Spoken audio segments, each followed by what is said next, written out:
Hello everyone, my name is Kinetic, and welcome to my first ever Guild Wars 2 lore. This is going to be part of a very large series, and it's going to be very different from other lore series out there around YouTube. I'm aware of a few different other YouTubers that have some really interesting lore videos about different things. Some of them are very factual, some of them do some theory crafting on what they think certain elements of Guild Wars 2 lore really means and stuff like that.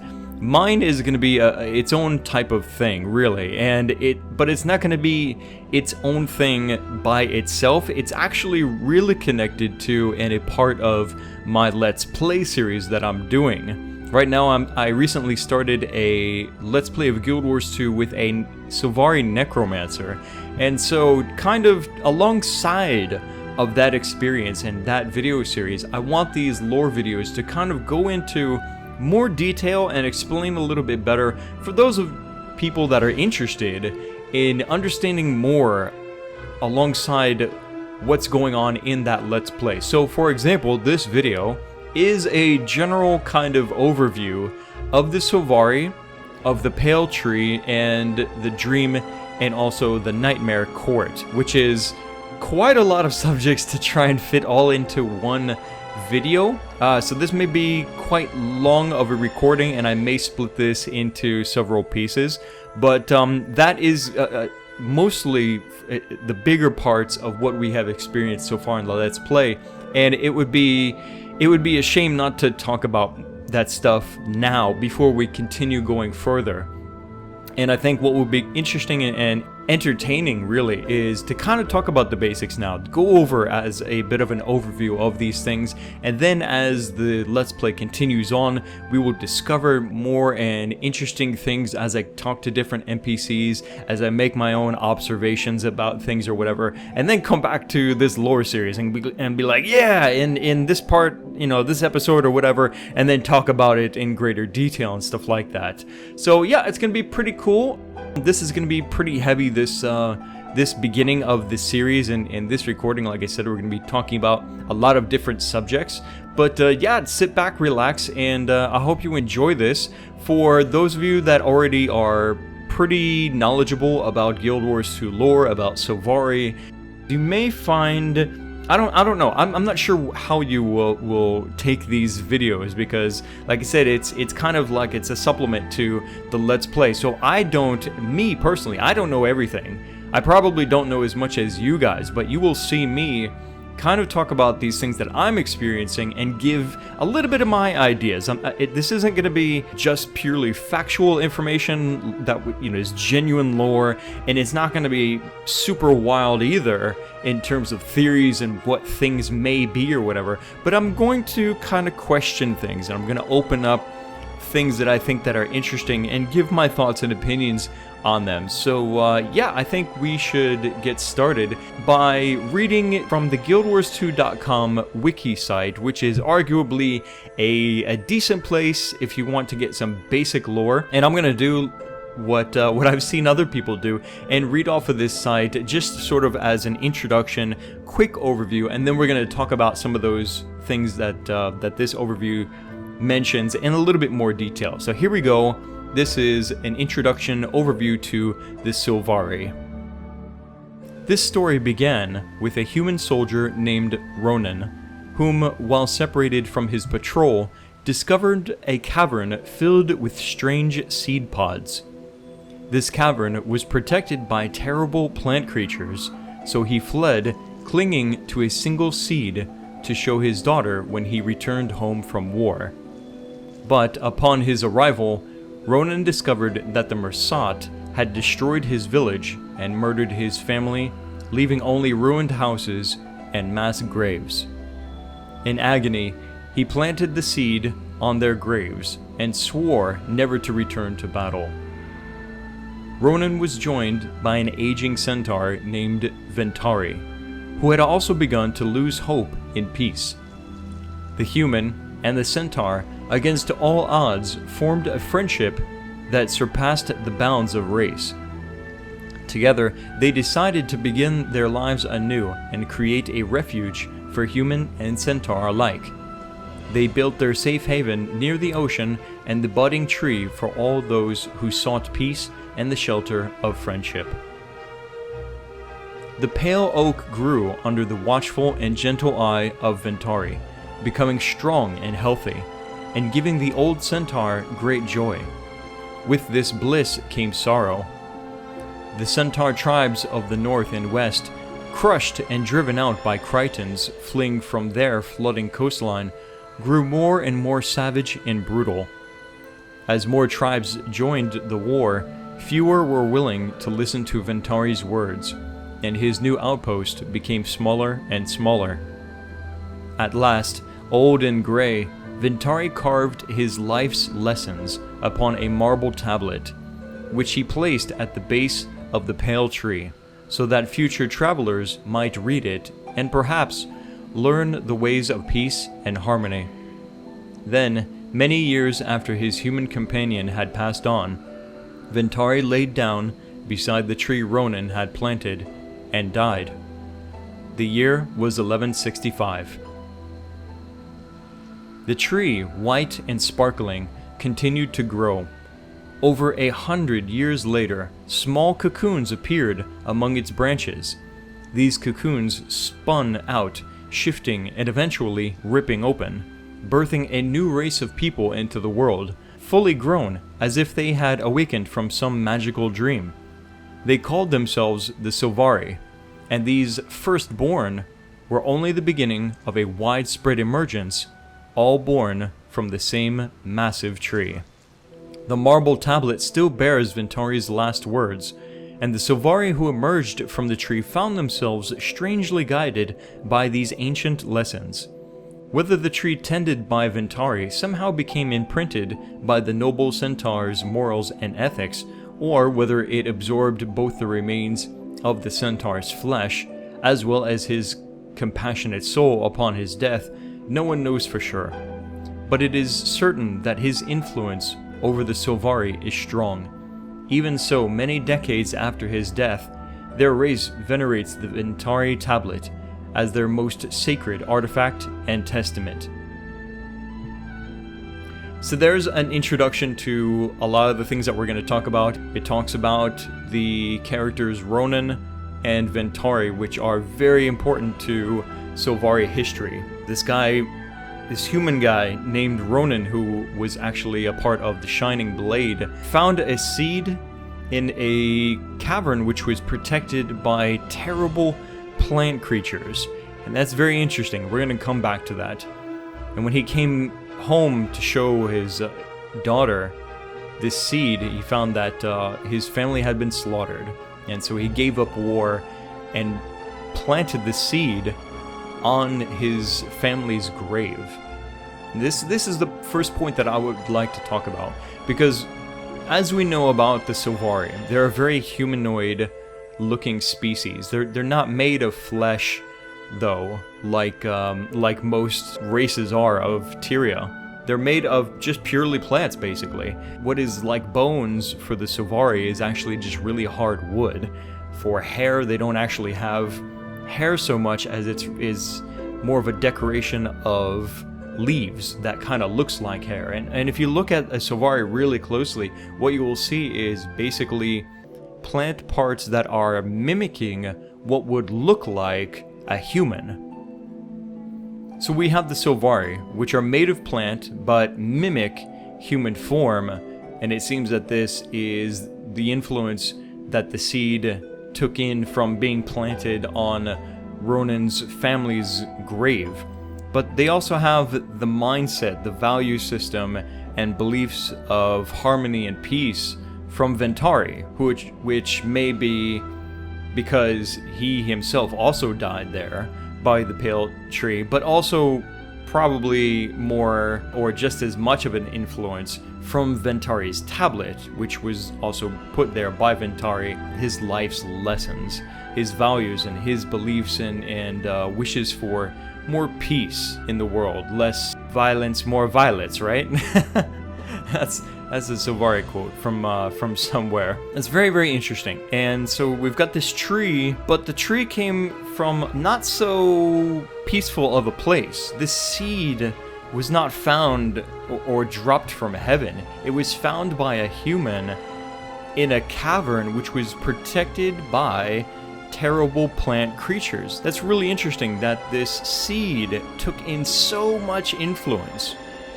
Instead, from its original environment and its native terrible plant creature family, instead of becoming a part of that system, it ended up being a force for good. And so then you begin to wonder, well, is this just an accident, or was this actually a part of a grand design? Well, let's talk about the tree and go back to talking about the Sylvari as well. As we know from my Let's Play, the Sylvari are born fully grown, and they already have a sense of the world. They already take in a lot of influence themselves also, as they're growing up in their pods just before they awaken, as it's called, into the real world from what is called the Dream of Dreams, or simply the Dream. But what is the dream? What is the Dream of Dreams? What does that mean? It's kind of difficult to describe. I understand what it is, more or less, but it's kind of difficult to describe to somebody that doesn't really know anything about what this is or what it means. You could kind of think of the Dream of Dreams, I guess, as sort of like it is a giant memory bank. It's a giant library of everything that is, everything that was, and ever will be in the Guild Wars universe.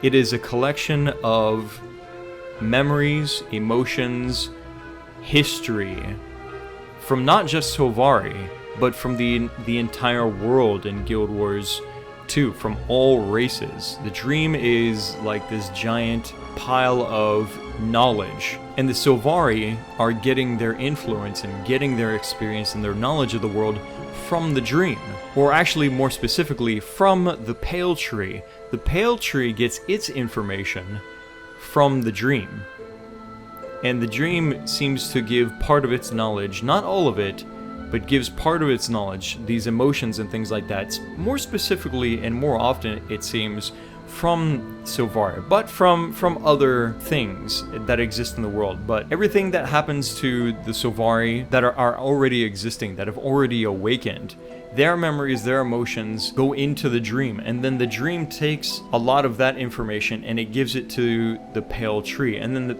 the Pale Tree gifts that in a sort of random way to unborn Sylvari. And so the Sylvari, as they're growing in their pods, they feel all these random things about anything from fighting wars to cooking, basically. And the Sylvari has absolutely no control over what it experiences in its pod. It's really just, it's influenced by whatever the Pale Tree happens to give it. Now, whether the Pale Tree is actively giving certain Sylvari certain things or not, I don't think is known at this point, or at least not from what I know about the Pale Tree. But the Pale Tree has an interesting relationship with the Dream. In fact, before I even talk about its relationship to the Dream, it's really worth mentioning first off that the tree isn't just open to influence like it has been from Ronin, from Venturi and stuff like that, but it's actually a conscious being. It's not just a plant that's making the Sylvari, and the Sylvari have the intelligence and things like that. The tree actually communicates telepathically, in a way, I guess. You could kind of think of it like that. The tree communicates to the Sylvari and teaches them, maybe sometimes reaches out to them and gives them important things that they really need to know, or something like that. The tree is a conscious being. It knows, and it's aware of itself. It's aware of what it's doing, and it's aware of the Dream. And it calls itself the Dream's caretaker. So from that, we understand that, in a way, the Pale Tree is the servant of the Dream. And obviously, it is creating the Sylvari for a purpose, because the Dream seems to have its own agenda. And from what I can see, from the evidence that I have read and understand about the dream, is that the dream not only has its own agenda, but it seems to have its agenda for the purposes of good. Because the Sylvari are born with the sense that they must fight the dragons, that they must protect the world from the elder dragons, that is their purpose. They understand that, coming from the pale tree and coming from their knowledge from the dream, that their purpose now in the world is to fight the elder dragons. And that is really, really interesting when you stop to think about it for a few minutes. That a race was born specifically, and not so coincidentally probably, the same time as the dragon's awakening. I've got an interesting quote here from the pale tree itself. It says, "The intertwining is more complex than that, my sapling. Before you awakened, you were of the dream, and I am the vein through which you flowed into this ring of existence. We are all one, all connected, all of the same source." And that is a conversation, quote, from the pale tree to a Sylvari. It's very, very interesting.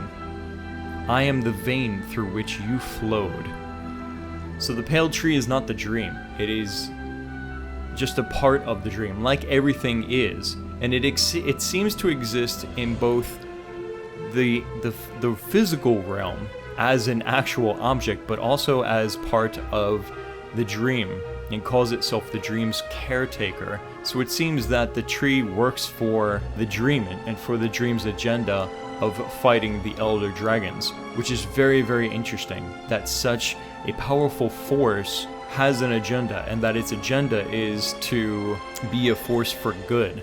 You begin to wonder then, are the rest of the races also a part of this agenda?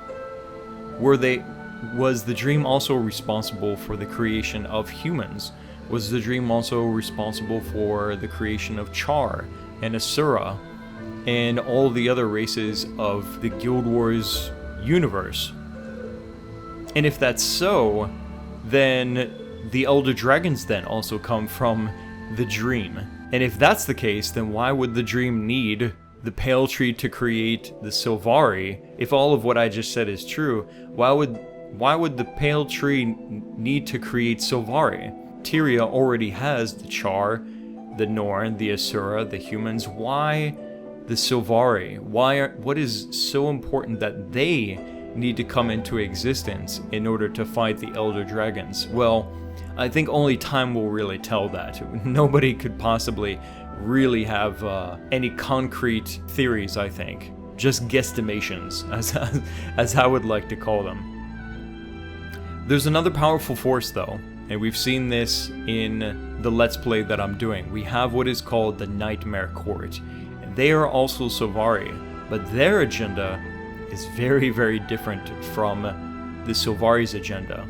The Sylvari wish to not just promote peace, but also fight battles for the sake of peace against the Elder Dragons. And we have this other faction called the Nightmare Court, and they serve the Nightmare, which is a part of the dream, which is a force within the dream that is a force of corruption, perhaps related to the Elder Dragons, which also seem to be a very powerful force of corruption.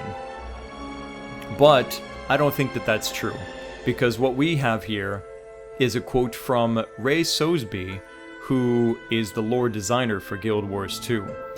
And she says that in regards to the Nightmare Court, they believe that fighting the dragons isn't part of the tablet, talking about Ventari's tablet.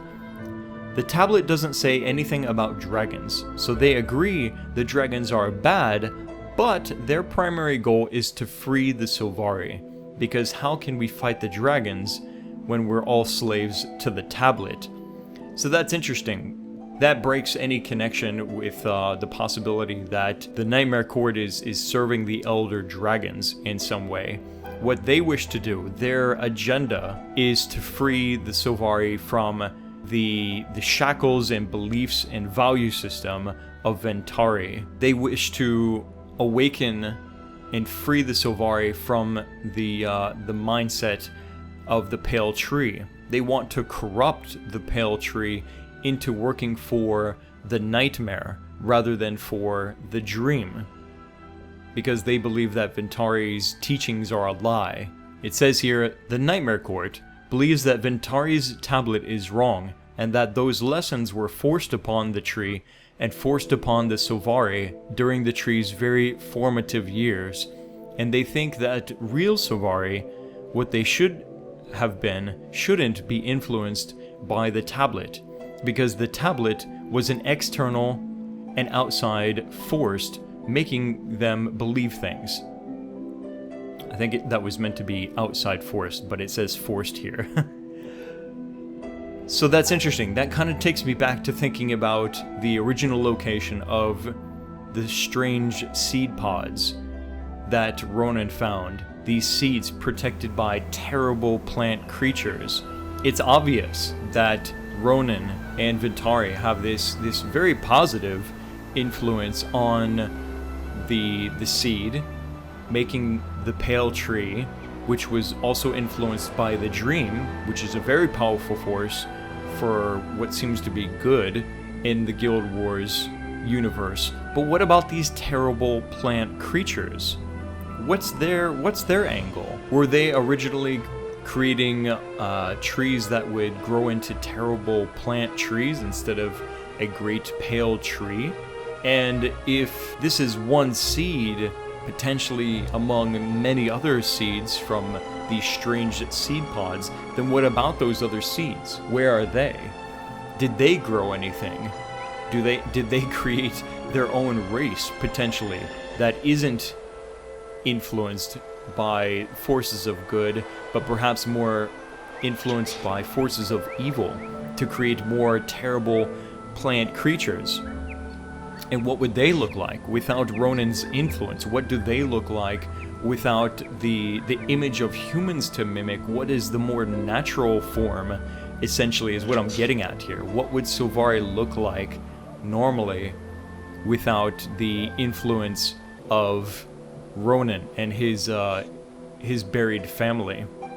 Well, we could kind of go back and think about many different plant creatures from Guild Wars 1. It could be that these seeds might have some relationship to some of the plant enemies that we experienced there, but do we actually have any evidence that that these terrible plant creatures that Ronan experienced may be related to other plant-like creatures around the world in Tyria? I guess we would have to kind of look in perhaps Kryta itself, like the region of Kryta, if that's even where Ronan found the strange seed pods to begin with. It just says a cavern, but it doesn't actually give us any real specific locations as to where Ronan found this seed. That's all I got for you guys in this recording. That is a general kind of overlook at what we know so far from the Let's Play and from a little bit of information digging outside of the game from websites and things about the Sylvari, about the Pale Tree, the Dream, and the Nightmare Court. There's a lot more that we could go into about the Pale Tree, its consciousness, its relationship to the Dream, and the Dream and everything that it is. But I think what we will do is from now on, we'll just continue as we go along with the Let's Play. So it's going to be interesting to see what happens from this point forward with this basic knowledge of all these different things, experiencing the game in the Let's Play, and yeah, I'm really excited to see more, to learn more firsthand in the game, and then bring that to you guys in a side-by-side series here with these lore videos. If any of you guys are watching these lore videos, keep in mind that this is a part of the Let's Play series. If you want to add a little bit more information to the basic knowledge pool that we are discussing here, by all means, go for it. Leave me a comment if any of you lore junkies have some interesting little tidbits you would like to add to this. I would recommend, I would like to request, I should say, that you please don't go too far into to detail and too deep beyond what is being discussed here. But yeah, let me know what you guys think overall in general about Guild Wars 2 lore, about the Sylvari. Let me know, are you playing a Sylvari? Are you interested in playing a Sylvari? All that stuff is available for you in the comments section below. Click the like button and stay subscribed, because there's definitely going to be more Guild Wars 2 lore and Let's Play videos on the way. My name is Kinetic, and I'll see you guys next time.